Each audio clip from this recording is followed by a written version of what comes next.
jazzbitesradio.com.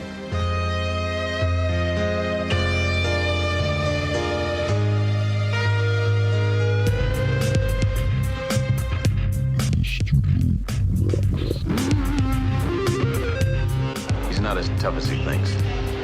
Neither are we.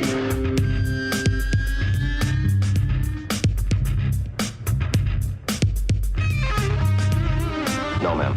We're musicians.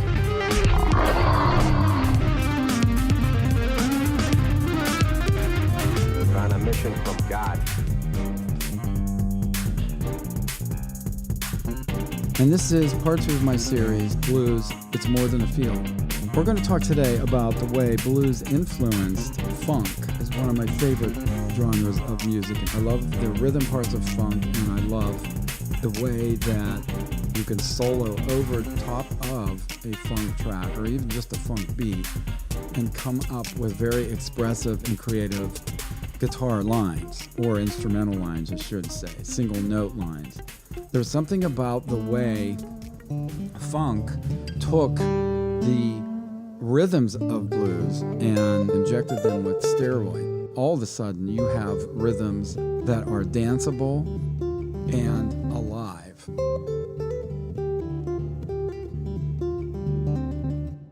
It's music that is alive and vibrant, not that other music isn't. Funk has this special quality about it that you instantly think, this is up music. This is not down in the dirt, rough time, hard time in life, blues music. It's blues that has been injected with a different kind of energy.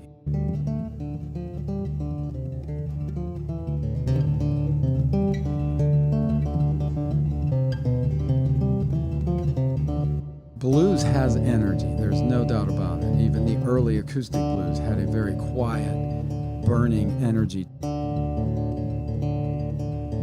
Funk took this energy and flipped it on its head and brought forth music that was typically full of bass. It was more bass heavy for sure, and it was faster in tempo.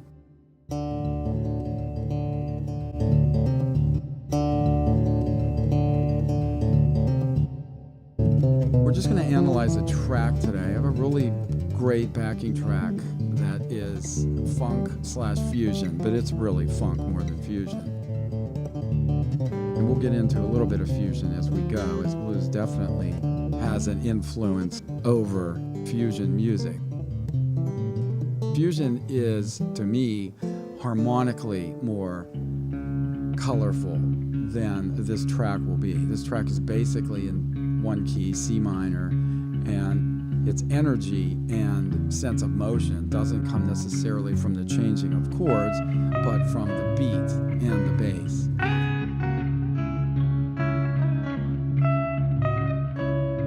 I used an Epiphone Gibson guitar on this one, which is not what I talked about last week, which was mainly the Stratocaster.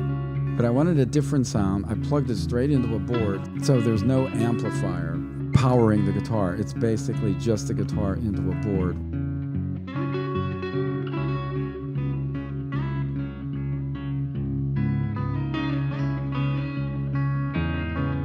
I wanted to give a more clear sense of lines and not have them obscured by distortion or an overly overdriven rock tone. Not that I don't like that, of course.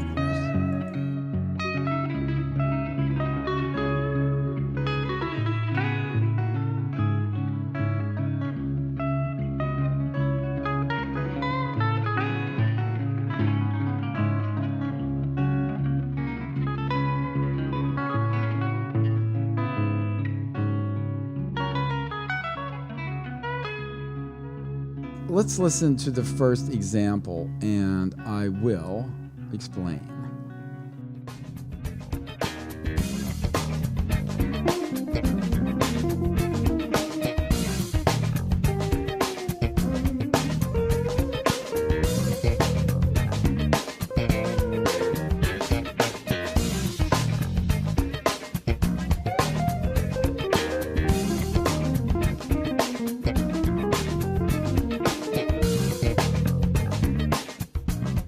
kind of describe as we go some of the things that I did. I improvised over top of it, and I'll analyze some of these parts. The phrasing of that run is definitely borrowed from blues, but is taken to another level in terms of how the phrases are broken up, and we'll talk more about that as we go.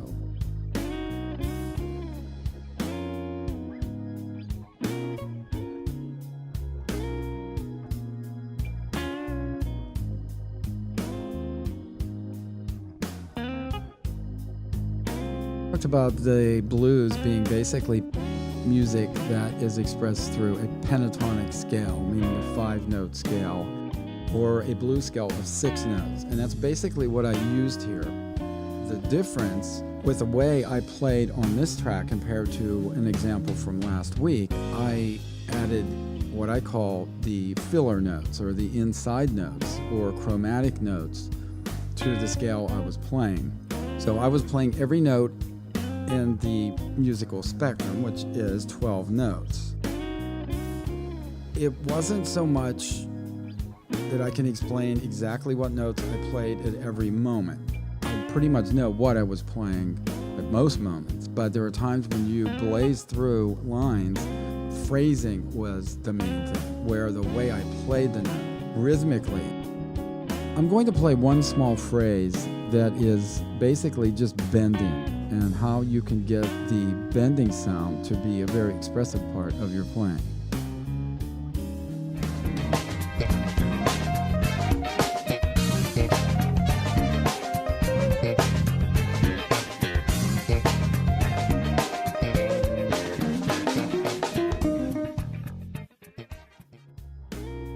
As you hear, that's just really 4 notes. The first bend up to the peak, then dropped, and then a landing note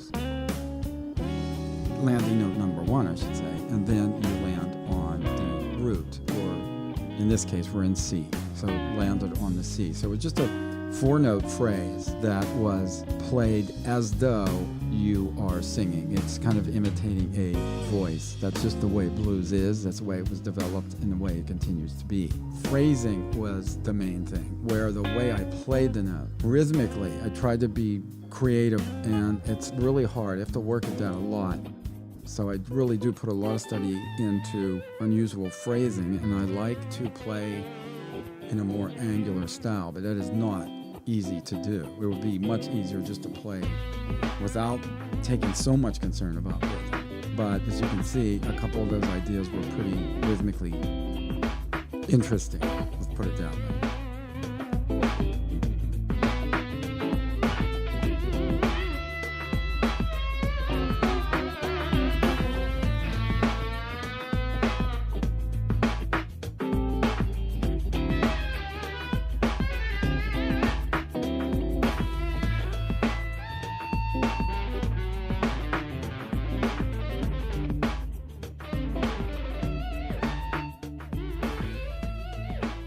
There's no way to talk about funk without talking about jazz, as funk uses many block chord forms that are really derivatives. If you're talking about traditional blues, funk chords are going to differ slightly. They use more 9th and 13th sounds. Think of James Brown. There's a famous 13th lick that I teach all the time with students that instantly gives you that James Brown feel or sound.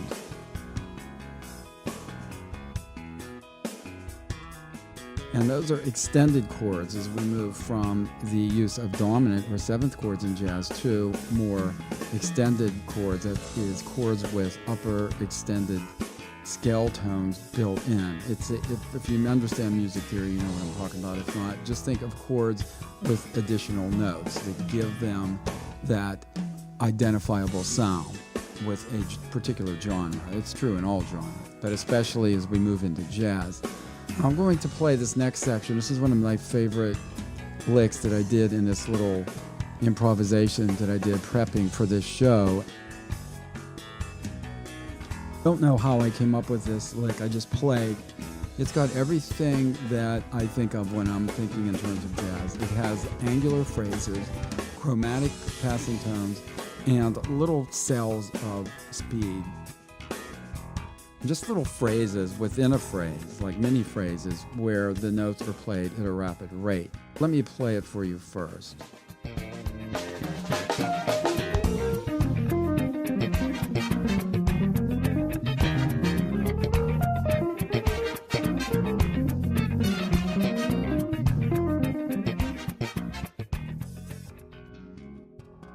I have literally no idea where I got that idea, but I wish I could do that all the time.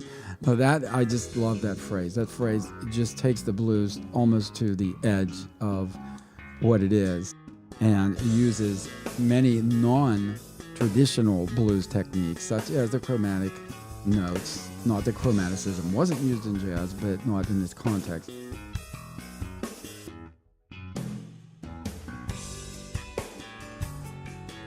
The phrasing of that run is definitely borrowed from blues, but is taken to another level in terms of how the phrases are broken up, and we'll talk more about that as we go.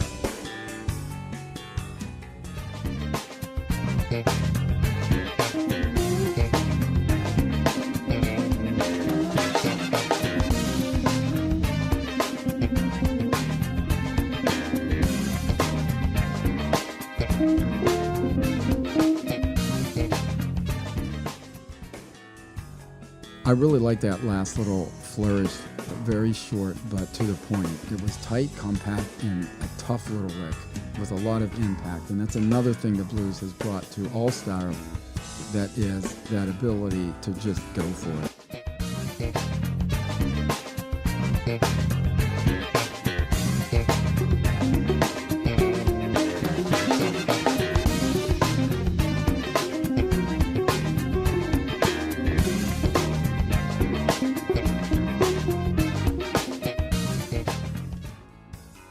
Okay, I snuck one in there on you, and that is obviously repetition. Repetition or repetitive ideas in music really harken back to the blues. The blues took that to the ultimate. When you think of a blues tune or a blues riff, there's always a lot of musical repetition embedded in the structure. So right there, I just hammered away at a four-note phrase again, which we had looked at earlier, a different type of four-note phrase with bending.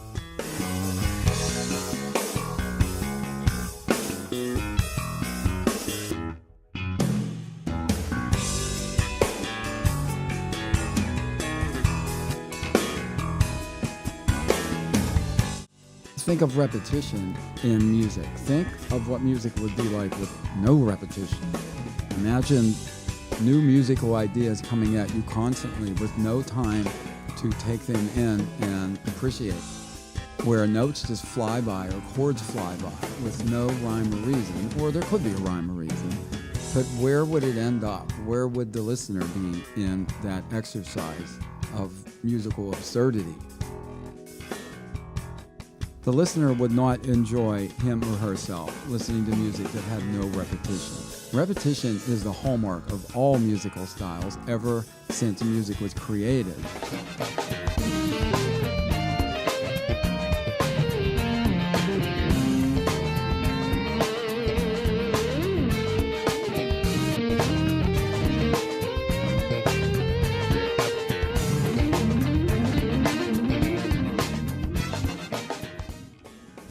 Music's often compared to communication, verbal communication. However, there's one area where music and verbal communication do differ. That is repetition. If you talk to somebody and they repeat phrases over and over and over, and come to think of it, I may know people like that, or somebody like that, or maybe I don't know anybody. I'm kidding. It's a joke. You get the point. Repetition for music is essential because people want you to present them with material, hopefully material they like, and they want to hear it over and over again, even within the period of time that your song or piece of music lasts. They want to hear those ideas develop somewhat. and then come back to a repetitive kind of resting place where the listener can feel, okay, I'm here.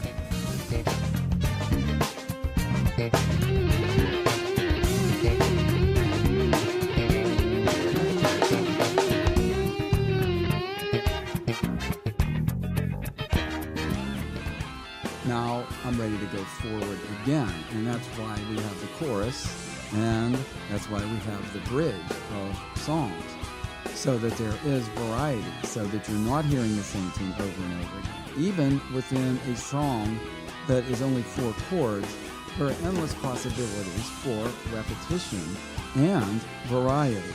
So repetition is not a bad thing, it's a good thing. And in that phrase, you heard that repetitive idea that ended up giving way to another phrase, which is kind of a very basic version of what Pat Martino, my favorite jazz guitar player. So remember, as you listen to music, think of these things. Think of blues and what that it has done for many styles of music.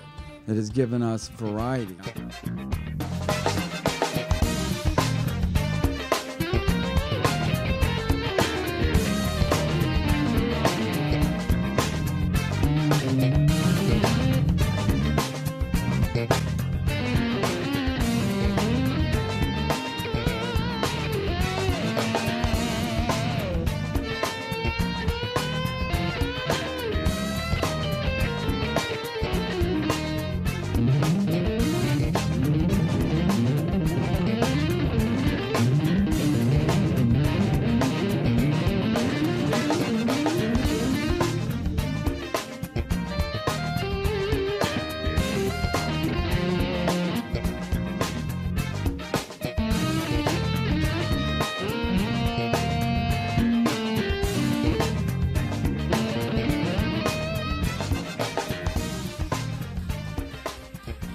It has given us a structure with which to base a lot of text or vocals off of. So keep these things in mind as we push through this series.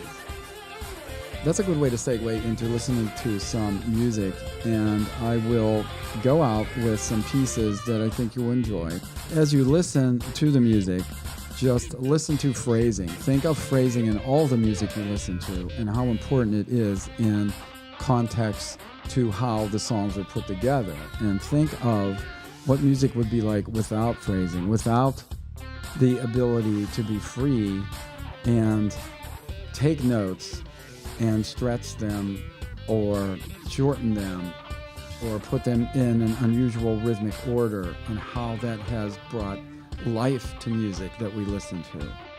Without such variety and without the influence of the blues on today's music, then one thing music isn't, no matter whether you agree with lyrical content or style or instrumental sounds.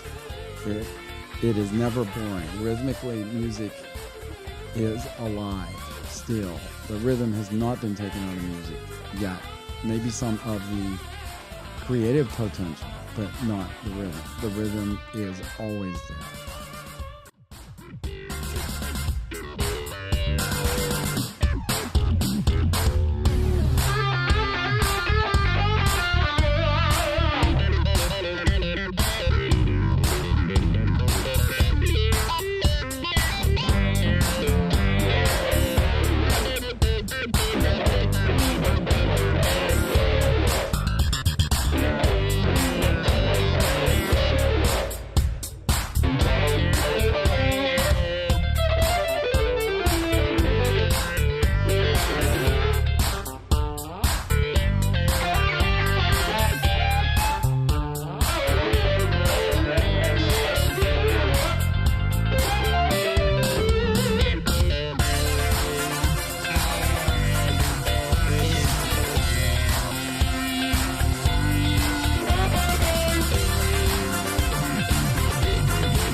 Thank you for listening to The Studio Rocks with Mark Campayno on www.jazzbitesradio.com.